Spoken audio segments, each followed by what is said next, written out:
Namaste everyone. Thank you, hellomyyoga, for inviting us to share our insights and experience as teachers and as householders, both combined. Before we start the session, I request all of you to just take a few moments. We'll condition ourselves so we can be fully present to grasp everything that we are going to share here. So wherever you're sitting, even if it's on a chair, on a bed, on floor, or whatever place you are in right now, just for a few moments, close your eyes, allow the shoulders, your jaw, and your spine to relax. For a few moments here, just bring your attention, your awareness on your breathing.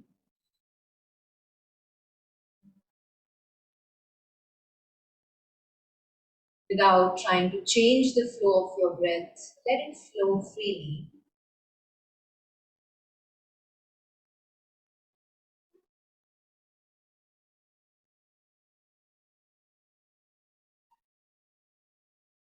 If you're comfortable, you can bring the hands in Namaste at the center of your chest and we can chant the Om for 3 times, taking a deep breath in.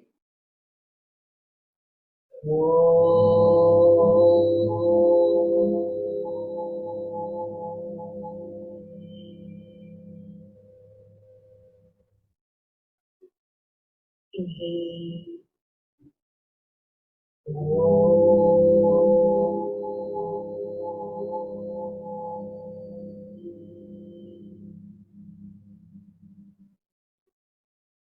Inhale.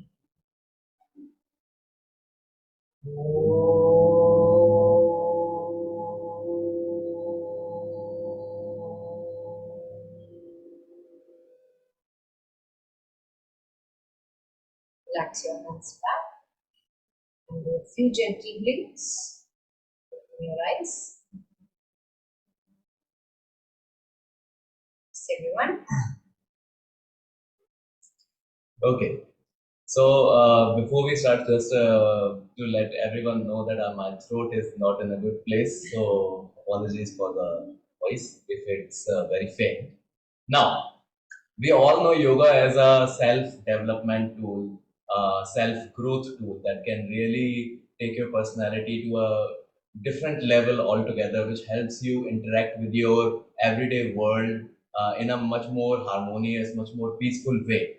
And while all of this is true and all of this is taught everywhere that you look, it is also important and necessary to understand that it can the yogic principles that we are applying to ourselves can be very very helpful in our relationships, whether it's a marriage or a love relationship. It can be very very helpful. uh, So when you start living with someone, I'm going to talk strictly in terms of getting married and starting to live with a partner. Nobody prepares you for this. Nobody tells you, okay, how are you going to manage living with a person who is completely different individual with completely different interests and absolutely different, perspective towards life and thoughts and opinions. But you have a companionship, you have a relationship with that person, and nobody prepares you mentally to how to handle this newly formed relationship, which is going to last the longest in your life. So even though you interact with so many people in life, that your partner is going to be the person you're going to interact the most with, and it's a very fairly new experience. And here is where the principles and the philosophies laid down by yoga practice can be very very helpful. So in today's session, we are not going to be talking about all the philosophies. We'll take 4 very very fundamental philosophies, easy to understand, no rocket science there, and how we can apply them to our relationship, to nurture the relationship, to help it grow, to nurture your love, the love you have between each other. And for the first philosophy, we're going to talk about ahimsa or non-violence. right. So even though we know ahimsa or the first yama as laid out by Maharishi Patanjali as non-violence in thought, words, or action against anything or any living thing. But it can also be applied in your relationship, especially when there is conflict and when, like Soumya said, Nobody prepares you for a marriage or for a long lasting relationship. When two people from different worlds who have lived a different life come together to make a life together, there is going to be conflict. You can't avoid it. So, what you do in those situations, in those times of conflict, how you respond in those times of conflict is where yoga can be helpful. Because you see, earlier it used to be the marriage that used to break used to be the talk of the town, right? In our parents' time, oh, they got separated. But nowadays, people are separating just left and right. Something is not right. Oh, I don't like this. That you do it. Whatever thing that they might be doing, your partner might be doing, and we separate. So it is the point of conflict, and how you respond to that conflict is where yoga comes in. So ahimsa meaning when you're faced with a situation where you're not in agreement with something that your partner did, how you respond? You respond with bitterness and negativity and to put them down.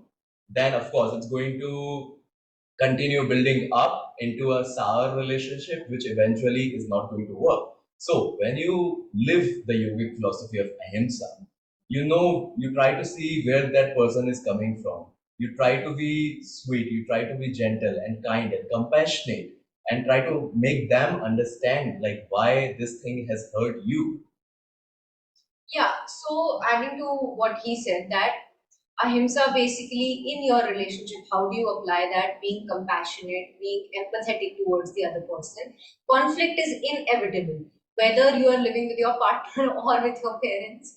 Conflict when two people are staying together is inevitable. It is going to happen, absolutely unavoidable. Now, what you do in that point of in that situation when you're faced with something that has triggered you, when it has brought up emotions such as anger or frustration, and how do you manage that?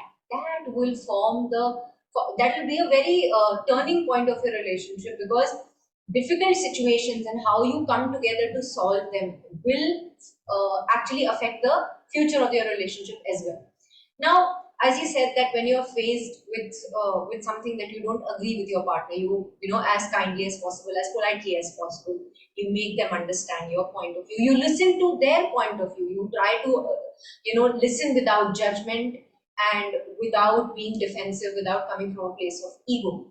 But what happens when you are absolutely not in a state of mind to listen at all? Because there are so many, times when we have a conflict and neither of us is in a state of mind where we can be compassionate towards the other person. I'm not in a state of mind. He is not, right now in that moment capable of being empathetic towards me or understanding my point of view. What do you do in that situation? Because that's very normal for any of us to be in. You take a step back. Don't get involved in that situation. That is also one of the very, very important things you can do. Tell your partner that right now, I am not in a state of mind to talk. Let's go cool down, let's have water, have ice cream, whatever you can do to cool yourself down. Get in a better state of mind so that in that situation we avoid saying something hurtful, something disrespectful to the other person, which you actually don't want to. It's not your intention to disrespect the other person or hurt the other person, but it's because the emotions that you have right in that moment are so overpowering that you cannot be compassionate to them, you cannot be kind to them. You take a step back, go your separate ways, take a little time off, time out, calm yourself down, and then come together. But to do that also, your base of that action has to be ahimsa, because to communicate with the other person that, I think it would be better for both of us to take a step back. That in itself is a sign of compassion, because you hold that towards the other person, that no matter what, I love this person, I have to be kind to this person. Right now, I can be only this much kind. So I need to communicate with that. So ahimsa and applying non-violence in your relationship is to understand it as easily as possible, being compassionate, being empathetic, and when you feel you are not in a capacity to be as compassionate as possible, you take a step back. As simple as Which brings us to our second yogic principle that you can apply in your relationship is Satya, the second Yama. So as Soumya said, कि in a situation like in a situation where you can't be empathetic or you can't be compassionate and you can't be gentle, you let the other person know. You communicate your truth. This is how I'm feeling right now. I would like to take a step back and I will come back to you. We both, so that you don't necessarily hurt that person in that moment, in the heat of the moment.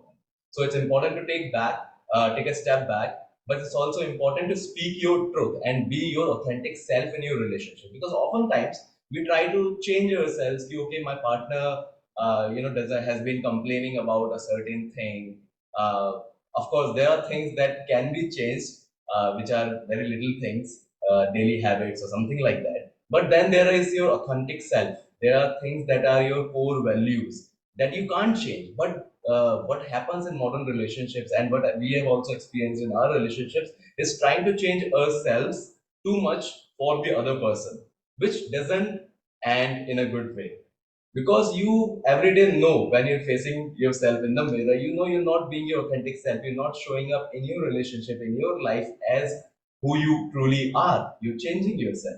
So when you speak your truth, okay, this is how I am. And of course we talk about, if there are things that are not good, if there are any toxic traits, you communicate on those things. Your partner can communicate on those things. Even though you're being your authentic self, there is something wrong in with those that authentic self. in that authentic self. So it doesn't mean okay, this is how I am. I'm an angry young man. Deal with it. That's not being an authentic self. That's a start. Okay, this is how I am feeling. So, like I said, yogic principles and yoga philosophy, yoga as a tool, is very good for personal development, and then it can also be applied to your relationship. So it is more about talking to yourself and applying this principle to yourself. Am I being my authentic self? Am I communicating my needs and how I want things to go and what I want in this relationship to my partner authentically or not? Yeah, and just to give you kind of a disclaimer that all these principles are interconnected. They don't go exclusively. They're all interconnected to each other. To be truthful towards the other person, you also have to apply ahimsa. You also have to be compassionate to the other person. Yes. Now, coming to his point, speaking about your truth, um, you have your partner and your marriage, your relationship with the other person has to be your safe space where you are completely free to be vulnerable, where you're completely free to be who you actually are at your core.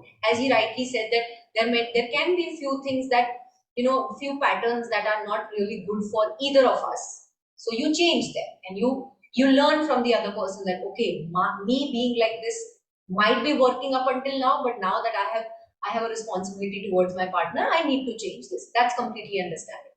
So I'm going to give you a very good example. Like we both are very different in handling what do you say, little overwhelming situations. Like I'm very overly sensitive, so I cry and be like overly expressive, and I need him besides me to hold my hand and be like, oh, it's okay, baby, it's fine. Everything will be fine. So I need somebody to physically be present, but he needs a little bit of a breathing space around him to gather his thoughts, gather himself, and then be in a situation where he can respond to the situation at hand properly. And initially I used to find it very troublesome, like what the hell, why do you need your time, why do you need to go away from me? And that, like, eventually, obviously it's been so many years for us together, and when he communicated that truthfully, without without being hesitant, and even with along with him, when I accepted his being certain way, because this is something you cannot change, because everyone has different ways of handling things. So when I was compassionate towards him, when I understood his speaking his truth, I realized that not everyone handles the situations in the same way. And I gave him that space that, it's okay. You take your time, come back whenever you feel, you're ready in that state of mind, and we'll talk about it then. So your relationship should have that space, which should have that safe space between you two, that you can be fully vulnerable with each other. Life in itself is so difficult. You two should not be difficult with each other. So you have to have that kind of freedom to speak your own truth, speak what comes into your mind without the fear of judgment. And as the receiving partner, you have to be somebody to accept that truth, that okay, I'm not judging you. Speak what you have, what is in your mind, and let's see how we can handle this situation much better. So I think that's Ahimsa and Satya combined together. Yes. And which also brought up to another point, which is acceptance, which is obviously we're not going to focus on, but as we all know, acceptance of ourselves, how important it is, and acceptance of life and our life situation. This is what yoga teaches us, to be in the present, to be in a balanced state of mind, no matter which way your uh, life swings, right? Yeah. Whether it's bad, whether it's good, you have to maintain a balanced state of mind because it's never going to remain the same. Change is the only constant. Similarly, in your relationships, you have to have certain sense of acceptance towards your partner. No matter how hard you try to change them and try to mold them your way, it's not going to happen. So, and it's a, no matter how much we talk about it, that you can apply this and that in your relationship and all of that. But this acceptance part, only life teaches you this. Only your relationship teaches you this. It's a real life lived experience that at a certain point you reach and you realize that I'm not going to be able to change this partner. But am I willing to accept this partner? Am I willing to accept all their downsides and whatever flaws they might have? And that's actually the real start of your relationship, which blooms into something new. Yeah, and this I just remembered one point that we had talked about this before, that even though you fall in love with an entirely different person, and then when you get together, you both try to you force each other to change a certain way. But what is the point of that? Because that person is not going to remain the person you actually fell in love with. Yeah. So the qualities that he has, I cannot be selective कि नहीं मुझे ये पसंद नहीं है, I don't like this, I don't like this, I like this, so I'm gonna ask you to keep this quality, I'm gonna ask you to get rid of this quality. Yes, certain things like my bad patterns, which he said that this cannot work because it's not very good, healthy for a relationship. And in general, I put an effort to change it. Yes, massively, put an effort in understanding his patterns and breaking them. But in general, like some quirks everyone has. Nobody is a perfect, example of, oh, this is like a perfect person. That's never going to happen. So instead of being that person who always is saying, you have to change this about you, you have to change this about you, you have to change this about you. Be truthful in speaking that, this is something that is okay. These are your quirks. I like that. And I accept that. Because those quirks also make that person who he is or who she is. You cannot be selective in choosing the qualities once you have chosen your partner. So it's all a package. I come with these quirks. Okay, coming to our last point, our fourth yama, brahmacharya. Oh, wait. Okay. Oh yes, Sorry. my bad. Third point. Yeah, astya, third yama, which is non-stealing. Typical translation is non-stealing. But what are you stealing in a relationship? You're not stealing anything. You're living with your partner. You both earned everything. Then how could you be stealing something? So when it comes to applying astya in your relationship, non-stealing means non-stealing of energy or non-invasion of their boundaries or non-manipulation, if you may. Yeah. Yes. Yeah. So, this is also something that being in a relationship teaches you, importance of personal boundaries. That even though you're a couple, even though you're living together, even though you're in a relationship or married or whatever, you need your own space. It's so important. And we all have heard of this quotation that you cannot pour from an empty cup. It applies fully to your relationship. when you're constantly draining yourself, and it's not a negative word to say that you're draining yourself in a relationship. Any relationship requires you to put something in that, right? So if we both are constantly putting efforts and energy into our relationship, just being there for the other person, never being there for ourselves, it completely depletes ourselves mentally as well as physically and emotionally. So when you have that personal space for yourself where it's just for you, you do things that you enjoy, reading a book or whatever activity you enjoy doing by yourself, to rejuvenate, to recharge, so that you can be fully present in your relationship. So a lot of times we don't understand the importance of this boundary, and we kind of infringe those boundaries without even knowing them, because this factor that why do you need to be away from me, why do you need this personal space where I am not included, where when I am such a big part of your life, why do you need that space? It becomes a point of a personal attack when it shouldn't be. It has nothing to do with you. That person is an individual before you came, and he's going to be an individual even after you go. So that individual requires that space where he can be somebody who is just himself outside any other relationship.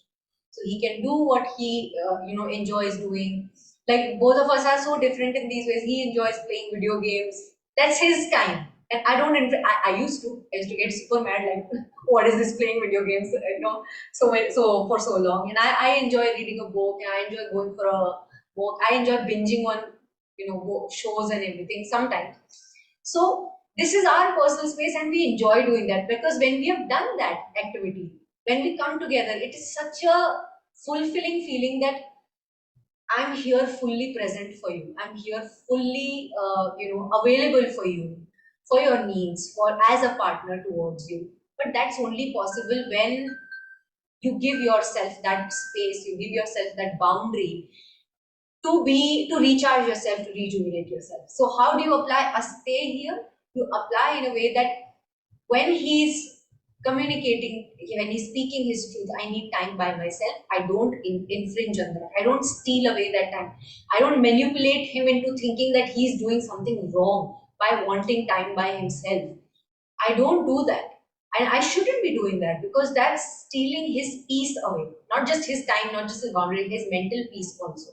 So you would like to add something else to that? Yeah, I would actually like to come to the fourth point, brahmacharya, that I was speaking earlier, that I was jumping to earlier. Because as Soumya said, it's like astya and brahmacharya in the relationship context go hand in hand. Like at the same time, you don't want to, of course, invade someone's boundary and their personal time, their personal identity and who they are and what they like to do as an individual, because they are an individual before you came into their life. And at the same time, it is also important for you to take care of yourself and have a sense of moderation, brahmacharya, moderation in your relationship about the efforts that you're putting in. You can't always and be absolutely only about your relationship. Yeah. Okay, this is just what my life is, surrounds, revolves around. That can't be it. You are, once again, your own person. You had a life before they came into your life. You have your own hobbies, your interests, your passions, your ambitions. So it's important to have a sense of moderation, that how much I am, like Soumya said, you can't pour from an empty glass. Exactly. So if you are, once again, it also connects us to our speaking your truth. If you're not being your authentic self, if you're not nurturing yourself, if you're not taking time for the things that nurtures your soul, for me it's playing video games. For someone it is reading. For someone it is working out. Whatever it is, if you're not taking times to do things, apart from your partner, away from your partner, just for yourself, just for your mental peace, just to nurture your soul, if you're not doing that, it is going to reflect in your relationship. So that is why moderation is key when it comes to handling your relationship, because so this is actually something we experienced in the first year of our marriage, like as yeah. as raw as we can be. We have been together for almost 7 years, and 3 years married, 4 years we were dating. And even though we knew literally everything about it, everything, all good, bad. I knew what kind of person he is, he knew what kind of person I am. But living in such a close proximity, and especially when we got married immediately after COVID happened, so we were locked in and we were living retirement life in the time of honeymoon. So it was a very daunting experience. Yeah. And both of us struggled so much to understand key this change that has come into our lives. I, for example, like what he said, that for me, my whole focus, my everything about me was my relationship, was my marriage, which really drained me out, and I was not realizing it. And I was stealing away his, personal space, and I was constantly making him feel guilty about whenever he used to take time out for himself. And I realized that this is not healthy, because as much as it is not healthy for him, it is equally unhealthy for me when I am not doing things that I enjoy. I'm not taking out time to be myself. Everything that I'm doing is for my relationship. So there's no moderation. Everything is in excess. And excess of anything is obviously not good. So this is what our first year of marriage taught us, first year of living together taught us, that you cannot be all about your relationship only. And this realization has to come so that both the things can be healthy. Two unhealthy individuals cannot make a healthy relationship. Both the people have to be in a good state of mind. They have to be present for themselves, so they can be present for the other person. And all these four philosophies that we talk about, Ahimsa, Satya, Asteya, Brahmacharya, all four of them, they are constantly go hand in hand. Like, you cannot pick them out in any situation. For example, we have a disagreement about something. I'm completely against what he is thinking, what his opinion is, fully against it. I, in fact, feel that what he thinks is absolutely wrong. But that's my opinion. And what he must be thinking, that what my opinion is completely wrong. What do I do in that situation? Acceptance that we can agree to disagree, that that person is entitled to their opinions.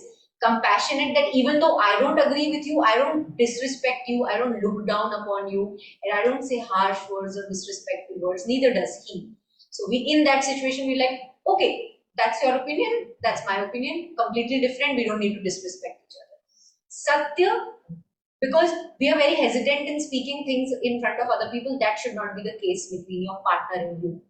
No matter how wild your opinion is, how completely opposite your thoughts are, you still should speak up. You still have to completely be free to communicate with your partner that this is my opinion on this subject. Aste, stealing, if that person requires a timeout, or if that person requires themselves to move away from that situation because it's getting overwhelming, you don't steal away that time, you don't manipulate them, you don't make them feel guilty about taking that step back. You accept that, okay, it's okay, might be getting too much to handle. Brahmacharya, in moderation, you understand that whatever you are as individual has to be not completely about your relationship, neither for him as well. I think all four of them combined are Yes. very, very helpful. So of course, these are just like the most basic principles that can be applied to your life, and sometimes basic and the least amount of things to be tools to be used are sufficient if applied well. So when we started on our yoga journey back in 2017, we both were, of course, in a relationship, but we both were personally in a very dark place.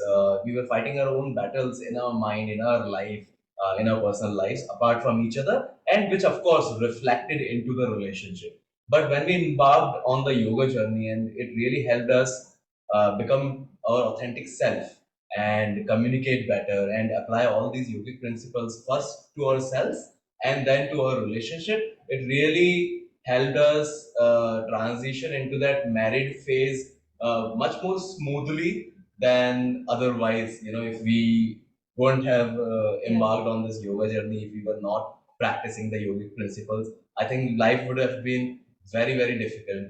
I am the kind of person who couldn't imagine being married, first of all. sharing my life together with someone, and in my head it was like, oh, I don't want to control, and I'm not going to back down in any situation, things like that. But yoga really helped me be a little bit more compassionate and kind, and of course have this acceptance that, like the host just rightly said, grahastha ashram, like that is a phase of life that you have to go through sooner or later, and how smoothly you go into that phase depends on how prepared you are. And nobody prepares you for that stage of life. It's like a sequel of a movie. Nobody can prepare you for that. But when you're practicing yoga for yourself, before even before starting into a relationship, forget marriage, just getting to know each other. Before that stage, also, if you're practicing yoga for yourself, that's really going to reflect in the relationship later on. Yeah. I was about to say something about it. That's it. So basically, Ahimsa, Satya, Astya, or Brahmacharya. I remember. Sorry, my bad. So as you were saying that all the journey that we were on, yoga journey, it really helped us. And I also realized that all the things that we had heard from a lot of people, that oh, शादी के बाद तो ऐसा हो जाता है, things will change, and etc etc. We actually realized it's a very fun thing, like being married to someone and sharing your life with someone is a very beautiful thing. It's a beautiful experience.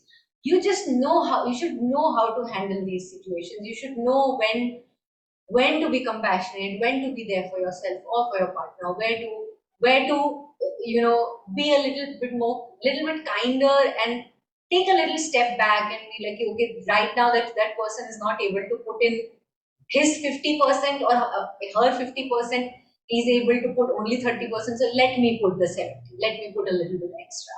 And when you learn how to manage your relationship, when you learn how to be compassionate and how to handle these conflicts, inevitable conflicts, it's such a beautiful experience. Like, not to brag, but I feel like I when his my marriage with him is, it's more like living with my best friend, and that is what has helped us. That even when as husband and wife we are fighting, as friends we still can be who we are. So even though we can be fighting, he would still send me, like, if he sees something funny on social media or Instagram, the first person that pops up in his head and my head to share is like, I'm gonna send it. And it's such an involuntary in action. And that's when I realized that our husband wife self can be fighting, but our friends' selves are still together.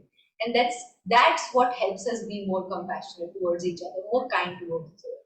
ठीक है यार, chill यार. So I think that brings us to conclusion of whatever we had to share. There's still so much we can talk about.